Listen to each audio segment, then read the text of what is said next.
Welcome, everybody, to the Next Homie Focus Group. We meet here every other Tuesday, and this Tuesday, we've got a really special guest. There must be someone else coming later. Can I call you Crazy Uncle Keith? Am I Heck allowed yeah, to? you can. All right, it's Crazy Uncle Keith, Keith Robinson. He is awesome. I can't wait to hear what he's got to say about using AI to leverage our follow-up. It's going to be really awesome. Pat's not here today. She's out helping with humans over houses with one of our clients. And so you got just me today. It's going to be awesome. So I'm going to shut up and welcome our guest today, Crazy Uncle Keith Robinson. Keith? Thank you. Thanks, Chuck. I appreciate it. Man, you have a really good voice, by the way. I'm usually the guy with a good voice, and Thank now you. I've got voice envy, which is not something I'm used to having. So, hey, everybody. Okay, so I'm happy to talk about AI. But I would appreciate it much more if this was an iterative discussion where you all can either, and I don't know the format here, but if people want to come off mute, if people want to type questions in the chat, I'll keep an eye on the chat. But I thought we could break this up into a couple different pieces of conversation.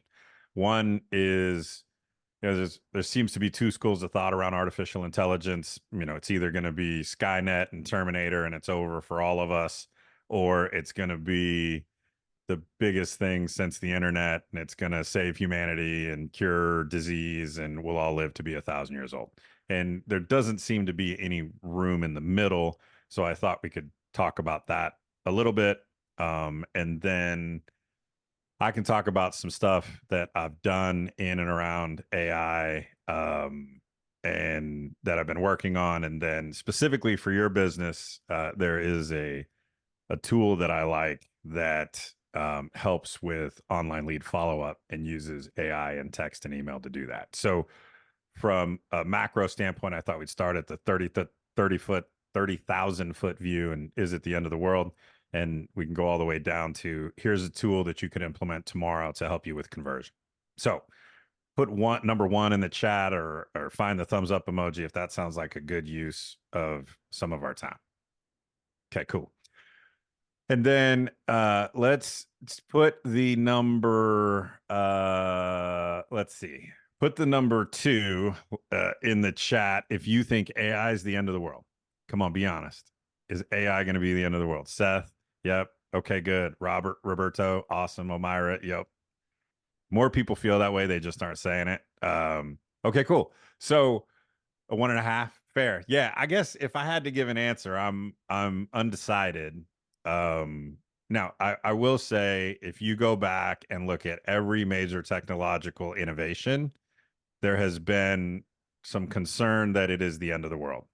So I remember when the printing press came out. Just kidding, I'm not that old. But when the printing press came out, there was real fear around, like, you mean, wait, just everybody's going to get books? Now, to us, that sounds so silly. But at the time, a library was a really big deal. Knowledge sources were held in a handful of hands and had to be disseminated.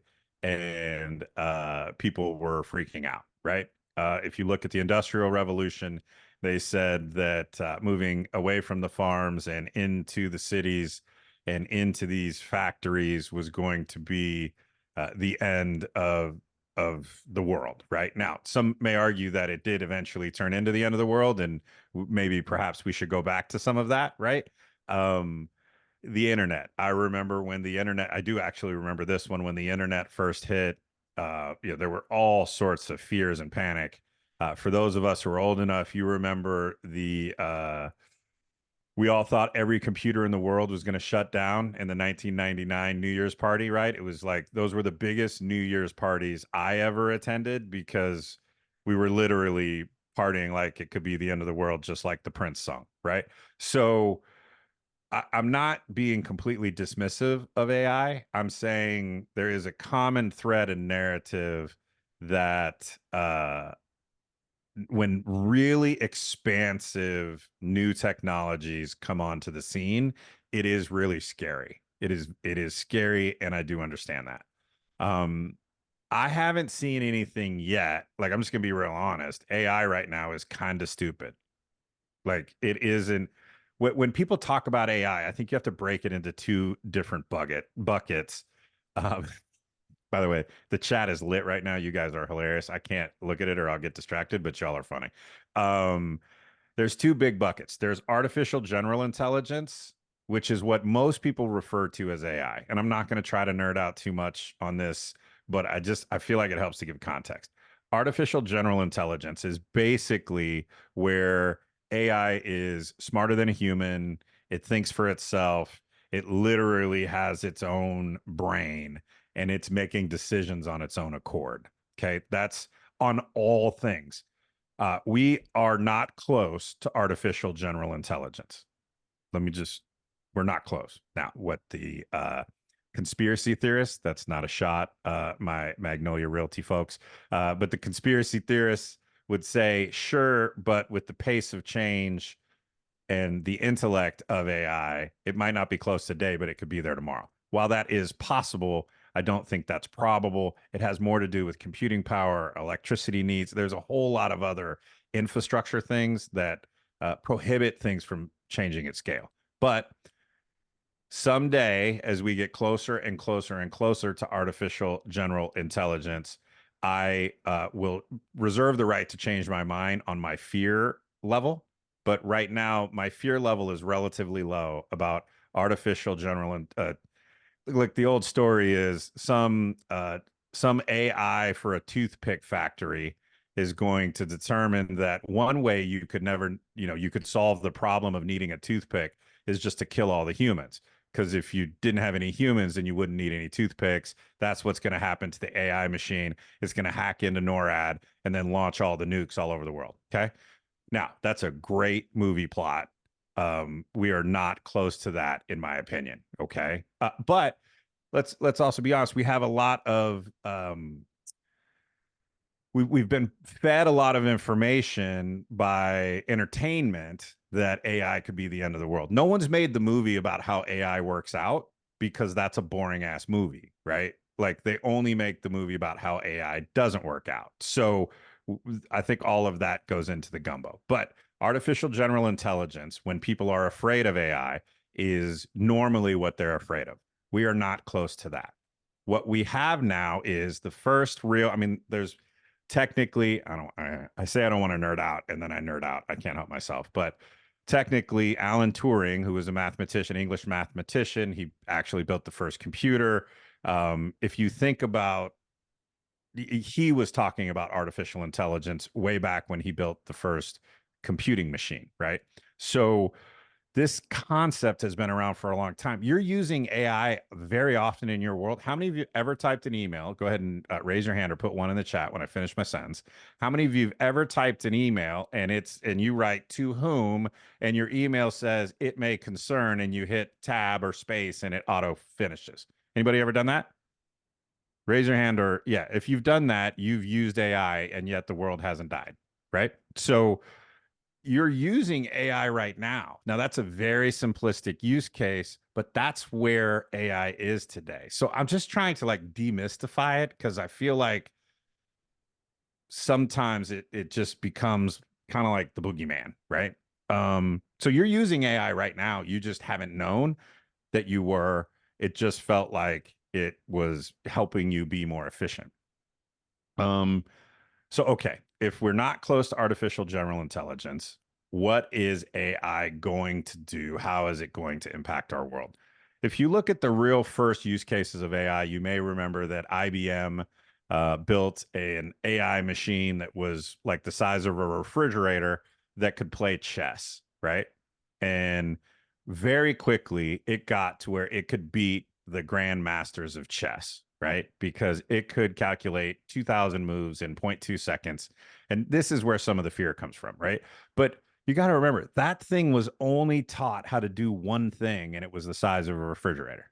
Okay. So, and all it could do was play chess. It couldn't process other information. It couldn't play chess and checkers.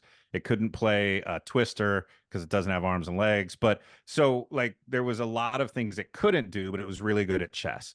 Then the next one that they built was a bot that could play Go, which is a Chinese game. It's a lot more complicated than chess, but it's chess like, has significantly more moves. They thought it would take a long time for that. That thing now roasts the best players in the world regularly. But it's also not undefeated. It's important to remember that the AI isn't undefeated. When humans start doing things that humans do, because we're weirdos, and we act irrationally, right? And so as soon as we start acting irrationally, we actually have a competitive advantage against these predetermined models. Okay, so you've experienced AI, you've seen AI. What we're really at today, for right now, is we are at what I refer to as tool-based artificial intelligence. So if you think about the email example that I gave earlier, when you are typing an email, that is tool-based artificial intelligence to make you more efficient at email, right? We've experienced that. It didn't scare us. That happens all the time.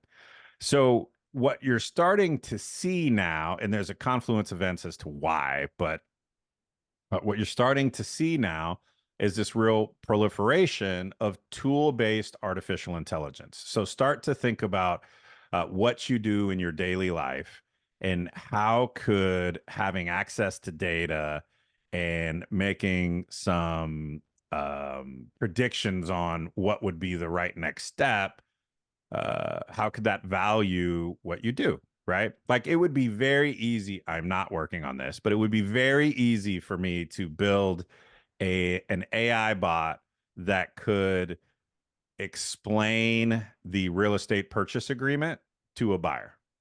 That's not hard, right? Our purchase agreements are fill in the blank. You could have it literally talk to them, or they could have a chat bot. It could quickly highlight the common confusion points in a purchase agreement. That's not our value prop, and that's not what you will be good at in the future, right? So the reason that I don't think, and I probably should have started with this, I don't believe AI will replace a real estate professional. I do not believe that. I don't believe AI will replace an attorney. I don't believe AI will replace. Here's why. Let me just, as a species, we've spent a lot more time around a campfire than we have around computer screens. Okay. And the technological pace of change has far outstripped our brain's ability to adjust to that pace of change. So if you've made any big decision in the last 12 or 18 months, whether it was to open a franchise, to get into residential real estate, maybe to buy a house, to sell a house, to have a kid, if you have any big decision, guess what we do as human beings? We talk to another human being, especially someone we really trust. That has been true for a very long time. And I know, but like, no, I got a 12-year-old, and trust me, like that girl, she be on Roblox forever, right? And she's talking to her friends on FaceTime while they're also chatting on Roblox. And right, like someday is my 12-year-old gonna have a friendship with a computer? Yes. Yes, she is. Is it going to be the same as the relationship she has with her mother and her father and her best friends? No, it's not. Like we gotta remember, like as a species, buying a house is one of the most stressful, biggest life decisions that people make. They are going to want another human being to shepherd them through this process. I've been saying that since I did the Humans Over Houses talk, however many years ago. I believe as strongly as ever that that is the most defensible position for us as an industry. That is the most defensible position for an individual agent, so long as we don't lose sight of the human being in the transaction. We will be fine, because they're going to guess what, in the last decade, has access to information about real estate gone up or down? Give me a thumbs up or a thumb down. Access to information up or down? Way up, right? Guess what also has gone up in the last decade? Use of a real estate agent. It was down to 80 something percent of use of a real estate agent, because people thought they knew it all and they didn't have access to all the information. Once they got access to all information, they were like, oh shit. Oh, sorry. Oh, you said I could cuss. They said, oh, sugar, I don't know what we're going, like, I need help sorting through all of this. Right. And so I feel AI will be similar. The AI empowered agent will be the winner in this next business cycle. There's a famous quote that's running around. I don't even remember who said it, but I've used it many times, and at this point, I've used it so many times. Here's how those things work. The first time you do it, I would say, well, I heard Chuck say, and then you say it. And then the second time you say it, you say, it's been said. And then the third time you say it, you say, I always say, right? So I'll be there, right? Like I always say that it's not the agent that's going to get replaced is not the agent is not getting replaced. It will be an agent that's good with AI replacing an agent who isn't. Your comfort level with adopting these accelerating tools will help you compete in a marketplace that will be shifting. Okay. And the agents that adopt these tools more quickly, that get comfortable with it, and I'll talk about some of the gating issues around it, but those are going to be the ones who win, in my opinion. So, look, James is firmly in the it's probably the end of the world camp, by the way. So it's very fun when he and I have an adult beverage and debate this, as we did in Dallas just last week. And I break this up into two buckets, and perhaps this is a little over. I'm a significant oversimplifier, but let's just break this down into two forms, right? Either it's the end of the world and it's canned peaches and ammunition, and go find the person you know with the most guns and move into their house, right? Or it's not the end of the world, and let's go ahead and figure out how to use these tools so that we can win market share, right? Like I know that's an oversimplification, but that's really kind of how it all shakes out. So I'm not ready to go like to my bug out bunker yet, right? I don't think it's that bad yet. And I don't have one, but luckily I have a friend who does. And I'll probably be nicer to him over the next 24 months while I see how this all plays out, right? I'll be sending him little cookie baskets and stuff. But if it's not the end of the world, let's get comfortable with this as a concept and as a tool. Okay. So, any questions so far? That's sort of the history of AI and my high level thoughts on AI. And we have people volunteering their bug out bunker. I appreciate it. Tennessee is very far from me, so I need to find someone a little closer. But any questions on sort of where we are right now? This is much more fun if you ask questions, by the way. Come off mute. I don't know what the rules are, but there's no rules because I'm here. So, Oh, we don't have any rules in here. yeah, perfect. Well, Keith, I have a question, and Mhm. maybe this is getting too far ahead for you, No, it's good. but it seems like there's a plethora of different tools that Mhm. use AI, Yeah. and I think one thing we're going to have a problem with, and I'd love your opinion on it, is how to integrate all these different tools and services. Yep. So first of all, so you guys know I do most of the demos of new products for NextHome. Not all of them, but I do most of them. And probably a year ago, I'd say 1 out of 10 had a slide in it that said, here's our artificial intelligence. Now, 10 out of 10 have a slide that talks about our artificial intelligence. Many, many, many of the tools that you're looking at are not artificial intelligence. They're just trigger based tools, right? So there are like artificial intelligence has the ability to discern the next response, and trigger based just says, oh, this person's equity in their home got to X. I'm going to send this email. That's all it does. It doesn't reply to the email that comes back. It can just, an event happens and that creates a result. There's a lot of trigger based stuff out there. There's not nearly as many true AI where it's having a sustained and fulfilled conversation. So here's what I decided to do. Oh, any other questions? Great point. But I think to answer it more specifically, you aren't going to adopt 57 AI tools at once. My recommendation, like all things, actually, is to pick one. Pick one thing that you're looking to try to solve, find an AI tool that you feel comfortable and confident in, and try it, test it out, see if it works, right? AI is not perfect. I guess maybe we'll do story time with Uncle Keith. I don't know if that sounds fun, but about 8 months ago, 6 months ago, I don't know, we'll say a while back, I've read a lot about it. I'd gotten as far as I could get in AI without actually trying to build something for artificial intelligence. Okay. And I didn't want to try to build something for NextHome. It's too big, it's too complicated, it's too hard, right? We're a giant organization. We're in 48 states or something like that. We have 600 plus offices. Building something for NextHome would be hard. So I'm a residential real estate investor. I have been my whole career. I've flipped over 100 homes. I still flip properties now. So what I decided to do was I got with a buddy and said, let's build a flip finder bot for AI. Okay. And we ingested a bunch of MLS data. Don't report me to the MLS because I did not sign a vendor agreement. Oh God, this is recorded. I'm in so much trouble. James, if you happen to listen to this, I apologize. Thankfully, I'm good at what you do, so you probably won't fire me. Okay, cool. We'll edit So that part out. no, go ahead, leave it in. Leave it in. I like to live on the edge. It's fun. Yes, sir. So we ingested a bunch of data from the MLS, and I did some training on a bot. I took a bot that was good at talking to online leads and retrained it on how to talk to real estate agents who had aged inventory that was sitting on the MLS. Okay. And I did it in Fresno. I picked a market where I don't know anybody.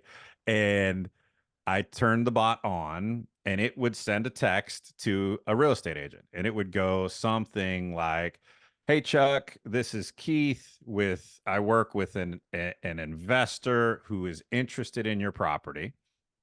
Would you be open to getting an offer from an investor?" Now, we all know the question, would you be open to getting an offer from an investor, is code for what? You can say it, a low ball, right? So that's code for, can I send you a low ball offer? And then it asked a series of questions on a scale of 1 to 10. How motivated is your seller? Have you received many offers? And it would be really good at, my client is a 10. And they would say, well, that's exciting. Have you gotten many offers? Yeah, we've gotten a couple. And the AI would on its own say, at what value? Like if you're interested, I could send you screenshots of the text conversation that the AI had. It wasn't perfect. It made mistakes. One of the responses was, my seller is in Spain, so I won't be able to get any answers for a little while. I don't know why, but the AI had a hallucination and it thought that it said the client or the agent was going to Spain. So it said, have a great vacation, right? And obviously that's wrong. That's inaccurate. That isn't. But guess what? Sometimes I think we think we don't make mistakes, or we think our agents don't make mistakes if you're a broker owner. Um, what I usually say is the AI bot that is doing this interaction off of the MLS on age inventory for potential flips, it makes about as many mistakes as if I was using a real estate agent in Fresno, because they make mistakes too, right? It's not perfect. But because it's our brand, sometimes we get a little more the the mistakes hurt more, right? When it's your personal brand. If no one buys a Nike shoe, Phil Knight cares, but he doesn't care personally. You didn't go to Phil Knight's house and say, your shoes suck, right? You just chose different at the mall. I don't know why nobody goes to the mall anymore. You just chose different on Amazon, right? And so it doesn't hit the same as when we get rejected. So I understand that. But the if you can push past that, I basically helped a friend of mine who's an investor. We just did it one time as a test. And I helped a friend of mine who's an investor find 6 properties to write on in Fresno. And we had a conversation on probably 250 properties. And out of those 250 properties, we got enough information that there were probably 15 that we looked at, and then 6 that he was deciding if he was going to write an offer on or not. And the AI had 100% of the conversations. Right? Like, how empowering is that?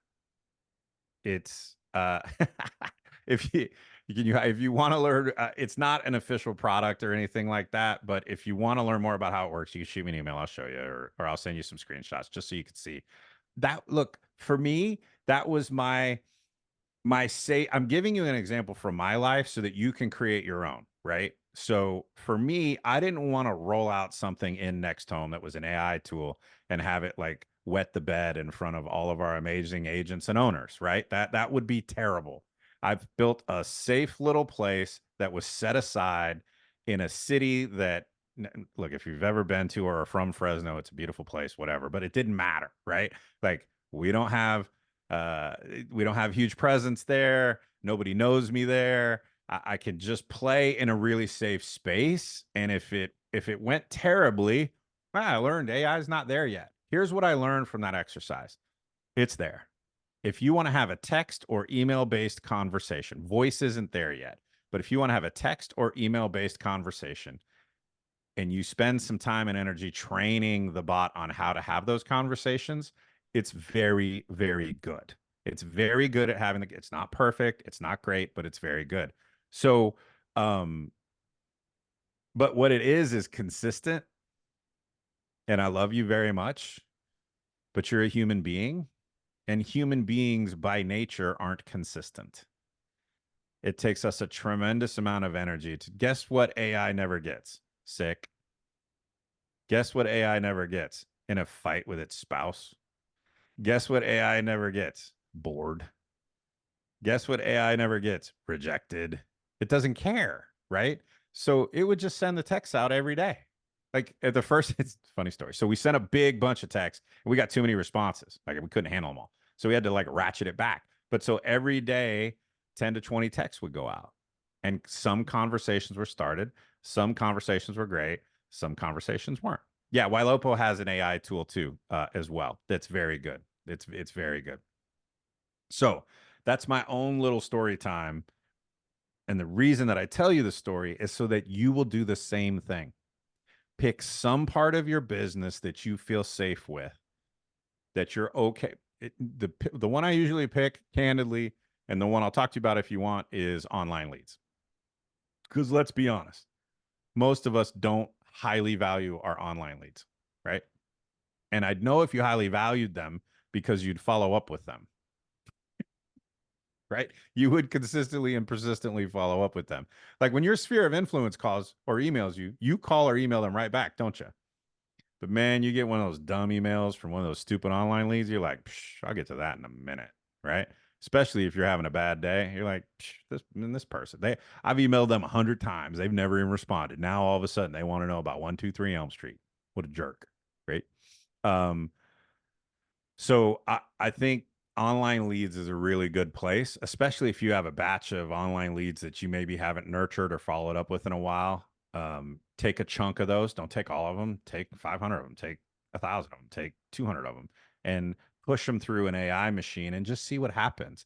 What I want you to start to do, the reason that I'm on here talking with you about AI is because I want you to find some small way that feels very safe for you to plug it into your business and try it and just see what happens. I'm going to give you one. We can talk about one if you want. Um, uh, it they are a partner of ours. They're a sponsor of ours. They are actually the company that I stole their AI bot for online lead follow up and taught it how to do the agent lead follow up for my little stupid little flip finder bot test. Okay, but so there are great companies out there. What everyone is talking about and trying to build and looking for is the artificial general intelligence bot. I want the bot that will do everything. Don't look for that. Do not look for that.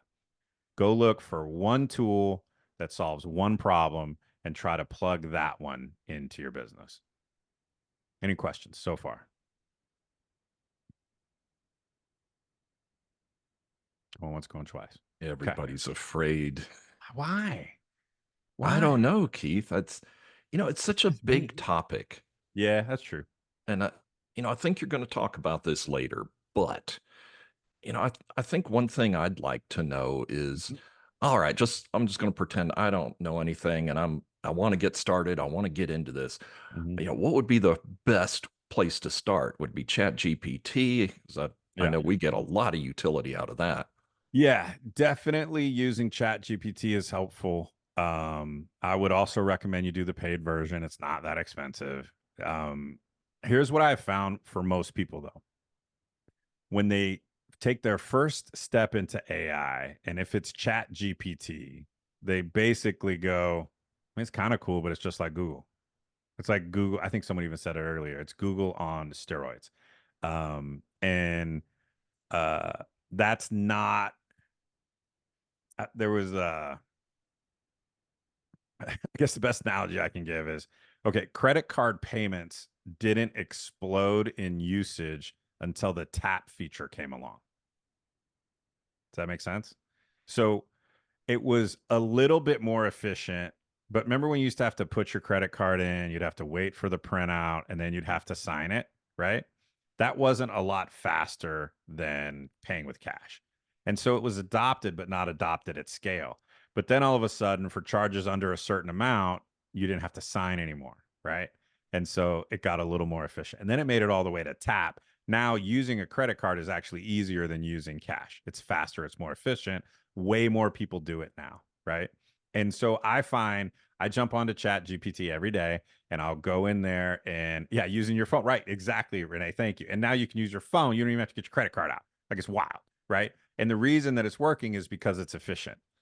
I jump on Chat GPT every day. I do searches just like everyone else. There are areas in which it is helpful, like most of you know, I don't know, maybe you don't, but if you're at conference, Anthony Young is a friend of mine. He's also a professional speaker and an appraiser. He was at conference last year. He is using Chat GPT to analyze appraisals. He's running appraisals through Chat GPT and helping get feedback. Now there are areas in which it makes mistakes, but it's a really interesting tool that he's playing with. Omira, that's a great one. Using Chat GPT for listing descriptions for blog posts. I use it for helping and coming up with short form content ideas. Give me whatever you would Google, go do on Chat GPT, and it's a great experience, and it does take it further than Google does. Um, but I haven't found that to be this. You don't really feel the power of AI in I shouldn't say you. I didn't feel the power of AI when I got on ChatGPT. I felt like it was super Google, right? Or Google on steroids. And it was helping me a little, point me in the right direction, but it wasn't like it was solving really big problems for me. Does that make sense? But I think we use it to translate our description into Spanish. Awesome. Perfect. Now, I still do recommend that you have someone who reads and speaks Spanish fluently. Give that thing a gander. I do not. So I wouldn't just translate and post, right? You still have to check AI. You still have to make sure that it's doing the right thing. See, yeah, good one. But yeah, perfect example, perfect use case, right? Really powerful for that. But Google also had Google Translate, and they've had it for a while, right? You could have been doing that before ChatGPT showed up. So ChatGPT is a great first step. Um, and you will find use cases for it in your business. But if you haven't, I don't, for those of you that have, did you have a different experience than me where you got on Chat GPT and yeah, okay, sweet. Lisa, I know you'll come off mute and say something. Yeah, yeah, I'll come in. How you doing? I'm great. Um, yeah, you're talking about using something specifically for the reason I was just running out of time, period. So I needed AI to help me gain a little bit of my life back. So Great. I use it primarily for my listing descriptions. Yep. And so I go in but I have had to teach it to not use any fair housing Mhm. violation words. So what you have to be careful. So make sure you're proofreading it because again, you're the human. It's not going to get fined. You will. Yes. So make And it's sure you're not as doing good it as that you. way. Yeah. Yeah. It, No, it it's great. has, they refer to it in the AI world as hallucinations, right? Us normal people just call it mistakes, but Yeah. apparently it sounds way sexier to call it a hallucination. Yeah. So you do have to be careful. Renee, I think your hand was up, and then Omira, you can go next. Renee, go ahead. Thank you, I Lisa. for people like me who are not creative and couldn't write their way out of a paper bag, it's a great starting point, but Uh-huh. it triggers things so that I'm not just copying and pasting, but it triggers. And you get tired of using the same words over and over again. Yeah. Yeah. And it really, you can, the prompts are important. You can put in, make it a little more fun, use a few more emojis, all of which I did with the Flip Finder bot, right? So I tested a bunch of things. I gave it a boy name and a girl name. Girl name performed better. I don't know why. I had it use emojis and not use emojis. A light use of emojis seemed to increase the response. but a heavy use of emojis actually decreased the responsiveness. But no emojis didn't perform as well as a light use of emojis. So you'll start to learn and discover all these things as you play with it. But I agree with you. It's a Chat GPT specifically, which is AI, but it's not the tool specific AI. So Chat GPT is an example of someone who is trying to build this artificial general intelligence machine that can sort of be your one AI to rule them all. I know that some folks who are into Lord of the Rings will like that. Yeah, that's just for you. So Thank you. that's what they're trying to build. But I find much more value in the tool-based AI, like the Flip Finder bot that I talked about, or what I'll talk to you about in a minute too on online leads. Omira, I think you were next. Just a quick point for those of you that are using ChatGPT for listing description. Something we've realized is they like to get a little too lengthy and flowery. Mhm. So we try to give it, hey, don't exceed so many characters, or rewrite it with this tone or that Yeah. tone. So you can have it continue to make revisions until you're really happy with what it creates for you. Yeah. You can even put, just do it shorter. Thanks, even shorter than that. I don't know why I say thanks to my AI. I don't know if you guys do. It's probably because I'm old as hell and mama raised me that Oh way. but no, as a 1.5, I'm always polite to Chat GPI because Just in case, right? if that fucker ever turns on us, he'll like me. The rest Yeah. of you can just Yeah. be If burned stuff up pops in a off, I want to be on Yeah. the good Sam's list, not great. the naughty list. That's I always hilarious. say thank you, and I always Yeah. say, what a great job you just did. Yeah, thanks. Thanks, little AI guy. Yeah, that's funny. Oh, okay, I cool. think There's Steve. one. Oh, who was next, Yeah, Keith? I didn't see Yeah. a hand, but if I you think did, it's. I just I think Steve is next. yeah, run with it. you ignore me, Keith. My bad. My bad. There's a lot of you. I'm and over one here of you- typing in Chat GPT. What are some good questions to ask Keith? But Oh. it's not giving me anything. But Damn. I use it to do I'll do YouTube descriptions for Mhm. YouTube videos, YouTube scripts. I don't always go by it. Yeah. Matter of fact, I never go exactly, but it'll give me a good format. Like I When did one the other day. How much does it actually cost to live in Seal Beach, California? And it kind of broke down like different, cost chunks. points, Yeah. topics that I could go through. Yeah. But I use it for everything, man. I'm like creating images through Dolly. Mm-hmm. Pretty awesome. Yep. Drip campaigns. Are you using it to send them or to create them? To create them, and yeah, I'll create. I've created a bunch of drip campaigns in KV Core using Yep. Chat GPT, and I Yeah. also do blog posts. So like for SEO purposes Sure. on my website, I'll like go in and do like blog posts on different cities, and you have to read them because it's not always accurate, but Yep. pretty damn close. I mean, you might have to What- change a couple of things here and there, but It is much easier to edit than it is to create. oh, first for of all, sure. right? And then second of all, it really is just what. So the use cases that we're all talking about right now are great. And and yeah, Chuck, I just saw what you writing lead magnets. Maybe we'll have you talk about that when I finish this thought. Where I want you to start to get to is not because really everything that we're talking about is on a scale of 1 to 10, it's a force multiplier. That's a military history nerdy term, but it's a force multiplier, but like a very low impact one, right? You're making yourself a little more efficient, but not a lot more efficient. AI isn't really doing tasks for you. It's helping you be more efficient at the tasks you're doing. Does that make sense?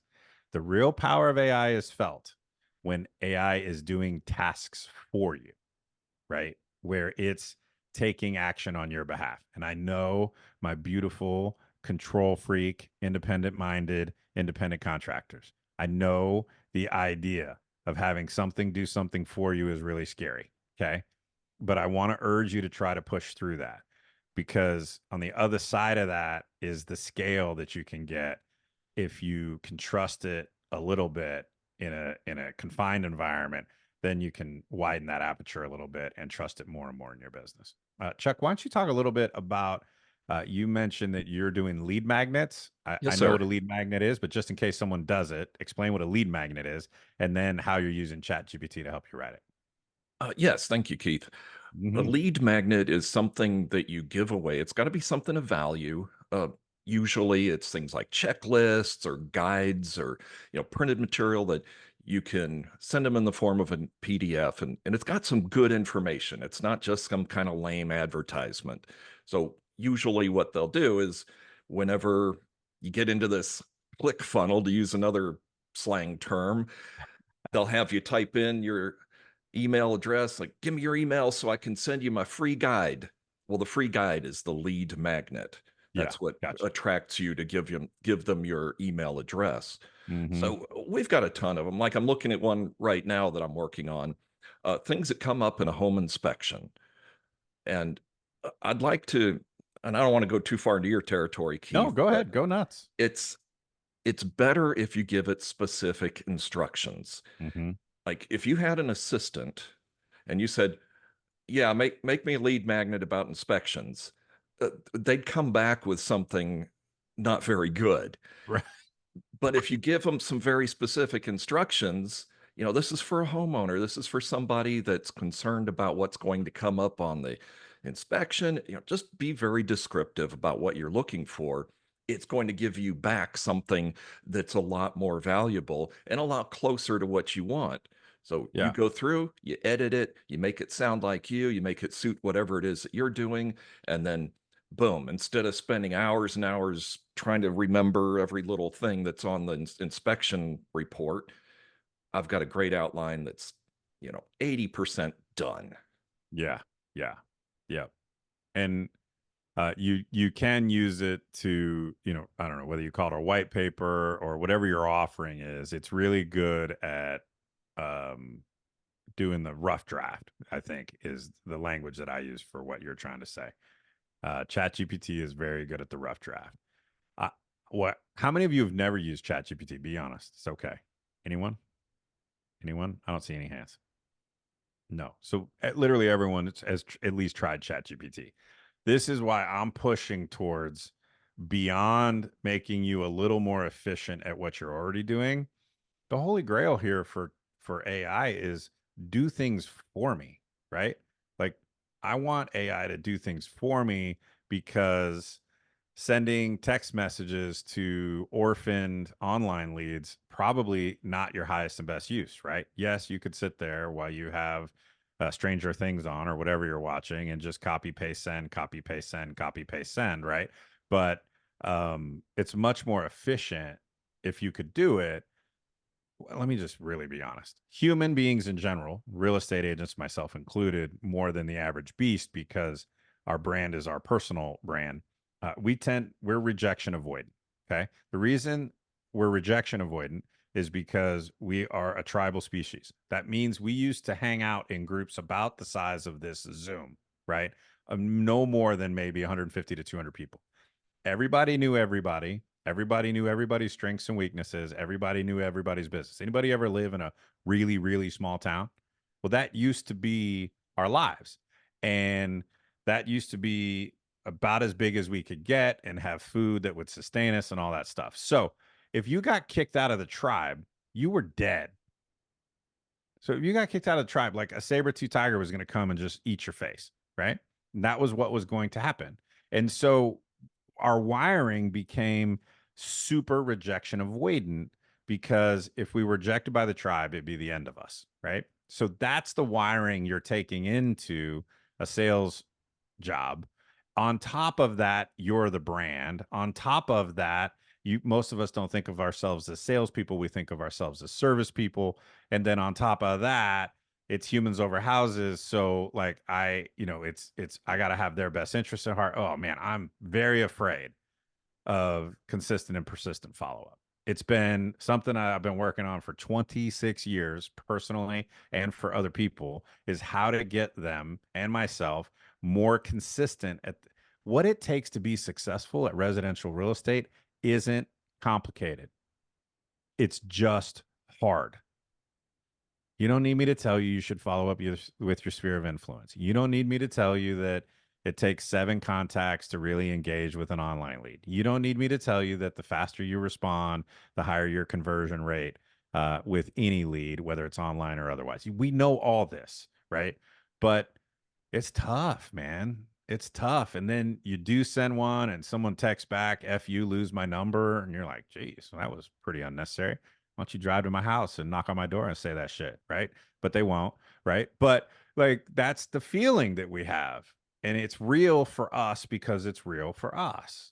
And so looking for ways to have AI take over pieces of the job that I say with love in my heart that you're not very good at or very consistent at.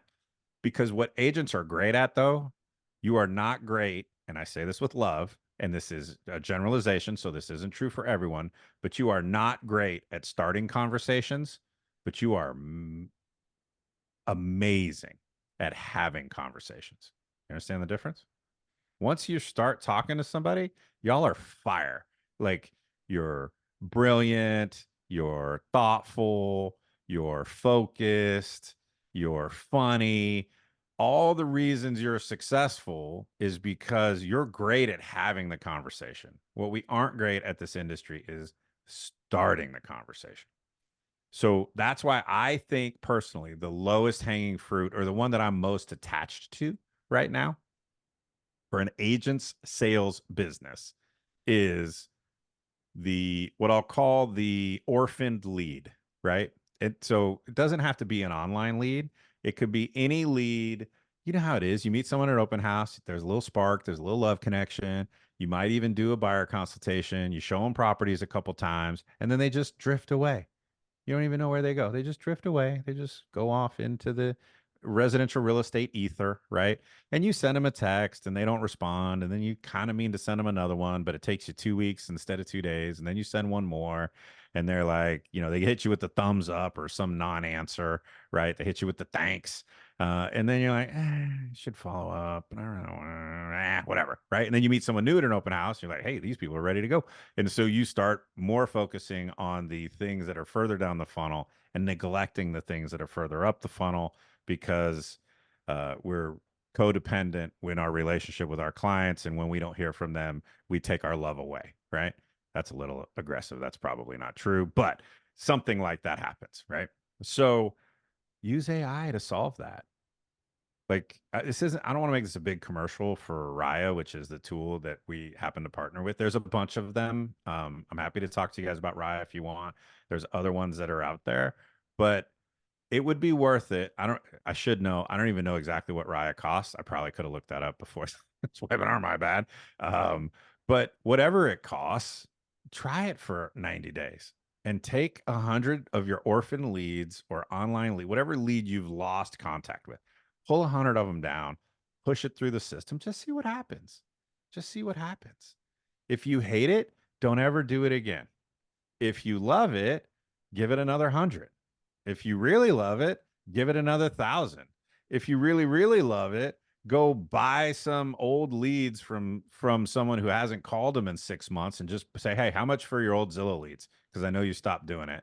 I'll give you $100 for all your old Zillow leads, but they're mine now, right? Do you think an agent would sell you their old leads for nothing, pennies on the dollar? Run them through the machine, see what you get, okay? But if you want, I'm seeing people say yes. Tell us more about it. So I've got a little PDF, which I'll also can send to Chuck. That sort of is their demo deck. Where are we partnering with Raya? You want it back? It never left. It's here. We're partnering. It's not spelled that way. It's Raya, RAIA, I think, but they're a partner of ours for AI for online leads, or for AI lead follow up. So maybe I'll take you through a couple of these. I don't. Oh, Can I have screen sharing? Is that possible, Mr. Chuck? And if Yes, it's not sir. possible, I can just speak to it. Coming right up. Oh yeah, different Raya. Yeah, sorry, Adrian, confusion. There are two Rayas. Ylopo's thing is called Raya, and then of course this company's thing is called Raya, because with all the freaking names that are possible, they had to come up with two of the same. Thank you for making me a co-host. So this is not the Ylopo Raya. This is a different Raya. Both are good. Ylopo's Raya is only available, to my knowledge, last time I talked to Howard about it, it was only available if you were purchasing leads from Ylopo. This one, you can take any lead source that you want and plug and run through. Okay, share my screen. think this is the one. Is that right? This one. There we go. Okay, you guys can see my screen and it's moving up and down. All right, cool. So look, I'm not going to take you guys through someone else's PowerPoint demo like word for word, because that's not really fun for anybody. So I'm going to skip ahead to here because this is where I think the real benefits are. So the real power in it is, and it's in train, test, and tune. And what I think is the most important actually is the last one, is tune. So if someone's client were to text every single person on this Zoom, they would get the same technical answer, right? But the packaging would be really different. Some of you are going to use emojis, some of you aren't. Some of you are going to use F-bombs, some of you aren't. Some of you are going to, whatever, right? Like we all speak and talk a little bit differently. So you train it, you test it, then you tune it, and then you launch it, and then you retune it. So don't upload 1,000 leads at once and hit send. That would be a terrible idea. You couldn't even handle the response rate on 1,000 leads. But you really want it to just basically, you upload the list, you do some training with it. The good news is that if you use this specific bot, this lead follow-up bot has been following up with thousands and thousands and thousands and thousands of leads, because they use the same bot for every client, but then they test and tune it to you. I'm going to say that one more time. So the bot is training on every lead that ever comes through the system, but you test and tune it to you. So eventually you will have an open house AI bot, follow-up bot. You'll have an online lead follow-up bot. I'm daydreaming and fantasizing about how to build a sphere of influence follow-up AI. That one's much more complicated because it has to go on forever, and it does, there's a definitive end to a buyer lead. It's, get a buyer consultation. Then you can sort of turn the bot off. Okay. Key features of the platform. This right up here. 24/7 real-time availability. Answers all the time. It's multi-channel. I don't even recommend that you start with multi-channel, and he's lying. They don't have voice yet. Cross voice off. It's not real. So, but don't even start with multi-channel. Start with one. Just text. Just start with text. Then add email. Then add chat if you want to. But really, with just text, you get a lot of insight. The power is it's fully automated. You are giving it, and I'm going to turn this off for a second so y'all can see my face. You determine the goal and you determine the outcome. So for me, I don't have a link for you, but I can get you the contact information, or just email me. I'll make sure Chuck has it. But if you really want it, email me. I'll get you in touch with Lee right away. Actually, let me make my life a little easier. I'll put Lee's contact information in the chat before the end. I'll also put my email address in the chat. You're welcome to email me. It does not connect with KV Core today. Yeah, it does not. What I would do is basically you're using the AI bot to get you to a showing or a buyer consultation. And while it's not ideal, in a perfect world, it would sit inside your CRM. Someday it will. But you can just not put them in your CRM until you get to that inflection point, right? And so once you have a showing or once you have a buyer consultation scheduled, the goal from, this is true from 100 years, the goal from every text is a phone call. The goal from every phone call is an appointment. The goal from every appointment is a signed agreement, right? That's sort of the waterfall effect of your outreach. So I'm just trying to get AI to get me to the face-to-face. I'm trying to get AI to start the conversation. And at some point they will say, like on my Flip Finder bot, for example, once I got all the information I could, and I got a lot, you'd be amazed at, well, you probably wouldn't be, but you'd be amazed at how much information agents will give you. They would tell me things like, we've had 2 offers over 300,000. So make sure your offer is not lower than that. Well, as someone who's trying to find a flip, that's really good information. I can now put into the sheet that number and I get a lot of great information, right? So they will give you tons and tons of great information. And the goal is great. Someone, Omira will reach out shortly to touch base, or you could have it go to a Calendarly link, right, where they can schedule a call with you. You want to play with these different end use cases so that you're seeing what works the best, right? Or you can even have it do, would you like to talk to, would you like to talk to Chuck now, right? And then it will call. It will call for you. You can have the call just get initiated. Some agents love that because they're getting right to the client. Some agents hate that because they've got crazy lives and they don't want to have that be their life experience. You get to pick what you want the exit velocity to be and what it looks like. For starters, I wouldn't recommend that you do a hot transfer because that's going to freak you out. You're going to be like, oh my God, what do I say? And right? Drive it to you'll call them soon, or drive it to booking an appointment. But where I think the power of AI is in really getting. Ooh, and Dave, I want to hear your talk about Roof and how it was bad, because I think, and let's talk about it when we're done with this little section.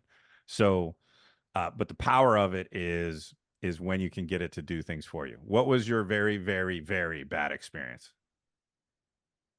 Or just your bad experience, Dave? Whoever wants to go first. So but it was not a fruitful experience. What does that mean? Yeah, what does that mean though? So what was it, a year? Not this past conference, but the one before, we had the guy from Roof was center stage and stuff. So I signed up for that, and they had in their dashboard, they had the section that was communicating with the Roof AI emails and texts and stuff. Yep. And then they had the other people that were just kind of that their computers felt were likely to sell, or that type of thing. Yeah. And had that for a year and didn't get any success out of it. Not from the people that were likely to sell or likely to buy. And were you buying the leads too? I signed up for whatever they were offering. Gotcha. Yeah. Okay. So but the interactions, they never really got any feedback from them. Like they would send out emails to the people who were looking for home valuations and send out texts and get nothing back. Yeah. I love it, but it's got to be at scale. And I don't recommend that you buy leads to start in AI. You have enough people in your orphan leads. Go find 100 people who've interacted with you in some way. And you got to have a certain scale, a certain volume, because what's often true is if you have 50 leads, whether it was you or AI sending the text, 50 is not enough, right? You have to have a certain threshold of leads. What I've seen with the companies who are selling leads and the AI service is we underspend on the lead, and I understand why. The AI actually works fine. It's just we don't have enough volume of leads that are going through the system. That's what I usually see. I don't know your specific use case though. I don't remember exactly from 2 years ago, but I bought whatever they were selling. And it didn't work, right? Yeah. What I'm saying is don't buy the leads. Let me be really clear. Don't go buy leads. Buying leads is expensive. You need to at a certain spend, it works, but most of us aren't willing to do that spend, right? Because it's got a comma in it, and sometimes it has 2 numbers before the comma on a monthly basis, right? And that has more to do with online leads than it actually has to do with AI, right? You need. That's why I'd rather you take your open house lead, take any sub lead set you want, and then try to push it through the system. Questions? Keith, Same here with us, basically just nothing. Like we paid for a whole year at, I don't know, broker owner last year, or a conference. I guess it was probably conference of 2023. So we paid for a whole year, and Wendy and Steve really, you know, our partners, they really are the ones who work this, but I saw them, I mean, hand write postcards to people in our database. Like, so I don't know a lot of the details of it, but then we had, when we went to not renew or it billed us again, you helped us, Keith, actually. I They remember. were like, you were supposed to cancel 60 days before the end of your contract or whatever. And we were just like, it was terrible. We got nothing for like 1,200 or $1,500 or something like that. So maybe more, I don't know. But anyway, we paid for a whole year at conference and it was just nothing. Now, Fellow, we did sign up for Fellow at conference this year, and Fellow is like, nothing's converted yet, but out of our database, like just my people, like I've had like 5 people request a home valuation. Yeah. And I mean, we only got started on it like 2 or 3 weeks ago after doing the whole onboarding thing. So Fellow's a great tool. so far our fellow's doing good. Yeah. I don't love, wow, I gotta be careful. First of all, everything works so long as it's done at scale, right? Like usually when I see tools not work, it's because we're getting 6 leads a month, right? Or 10 leads a month or 15 leads a month. And that's not enough scale. That's why I usually advise you already have, if you've been in the business very long, you probably have a couple hundred leads that are orphaned that you know you should have followed up with that you didn't. And so make an orphaned lead follow-up bot that they've interacted with you at some level before. You met them at open house and you got their cell phone number and email address, or you bought leads from some other lead source, or the Fellow leads that, you know, the 5 leads from last month in the 6 months are the leads that have just drifted away, right? So I don't recommend that you buy leads for the AI bot. I don't want you to do that. You'll spend And too I don't much think money. we did on Roof. I think we used am I correct that you could have used your own database and your own people? Like you didn't have to buy. It wasn't, You could have used your own folks. you had to have primarily an online lead source. Right. So if you had a bunch of online leads, then you could run them through there. And some of that, it's all in the data. I'm not saying they took you through this, but like an online lead from 3 years ago is very little value, right? An online lead from 3 months ago has a lot more value. So if you uploaded, they should have told you this when you bought it. I'm not defending them in any way, shape, or form, but when you upload a list, if it's all 3-year-old leads, that's going to perform at a very different rate than if they're all 12 to 18-month leads. Yeah, I think I do think Wendy made sure it was like, I don't know, 6 to 12. I remember them being like recent leads, them telling us that. Yeah. Which, I mean, I would, that's why we were hopeful, but it just didn't work. It just didn't work. Yeah. I haven't But had people say realtor.com doesn't work, and we've all started our life, real estate business on that. There's never been a lead source that someone hasn't said didn't work. Right. And there's also the reason they're in business is someone is working that lead source and it's working. And I don't know what the secret sauce is. I wish there was some way I could evaluate with more specificity around that. But where I think the power to try to kind of wind this back to the AI topic, I think the power in it, and it will not work well initially. This is what I want everyone to get is, whether you do it now or you wait 12 months or 18 months or 24 months, like, no, I don't want you to write a check for $2,000 a month as your tuition for how to learn about AI.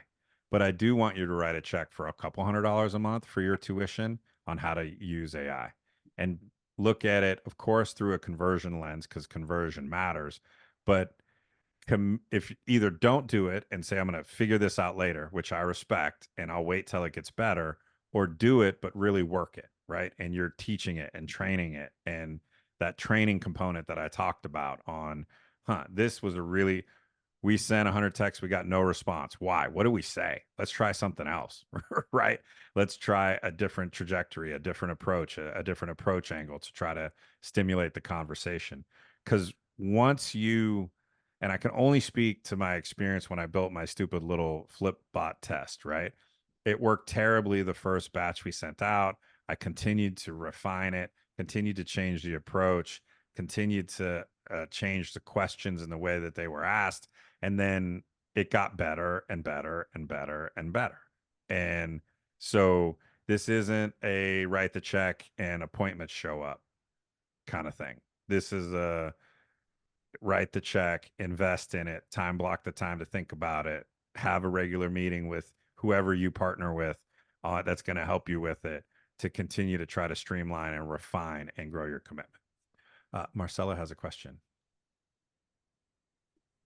Sorry, I just wanted to go back to what you were saying about the orphan leads. So we created a KV Core campaign really just for the leads coming in, because I am super protective of what goes out automatically to any of my people. So I was like, okay, how can I scale that, like, to use it and make sure it's effective? And so I called it my little KV Core bot. I had a client reach out through as a referral, and of course they went to my website, they checked me out before they even reached out to me, and of course it was like, you know, enter in your information. And this whole conversation, my phone was just going back and forth like ping ping. It was like 10 o'clock at night. My husband was like, what the heck, like it never shuts down. And the bot like made the appointment for me for the next day. So Yeah. it was like an effective enough grab for them. Marianne, our broker owner, and I just crafted this campaign, and it grabbed them enough to go ahead and say, yes, let's go ahead and set up the appointment. And it turned into a closing. So there is a testament to going small with people who are seemingly insignificant, to where if something goes out and it's not quite right, it's kind of like, whatever, it's not going out to, your sphere and your like VIPs. And I found, just to have that work, it's like, okay, there is something to these people wanting to interact with you and thinking they're interacting with you, and it's effective. So that's my takeaway right there, is just, if start small, like you said, and don't leave those guys hanging. I mean, if they had not gone to my website, I don't know when they would have texted me, you know what I mean? And just reached out to me personally. So that's my little thing. Testimonial. Yeah. Yeah. Cool. I have time for one more testimonial or question from anyone who's got it. Stupid question. How do you create a bot? Not stupid question. You don't create it whole cloth. You partner with someone who already has a bot that's doing something. And I can give you a recommendation if you want, shoot me an email.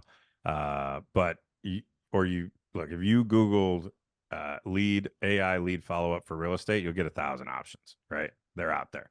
But it's not stupid. What you want to do is be, like Raya or some of the others, right?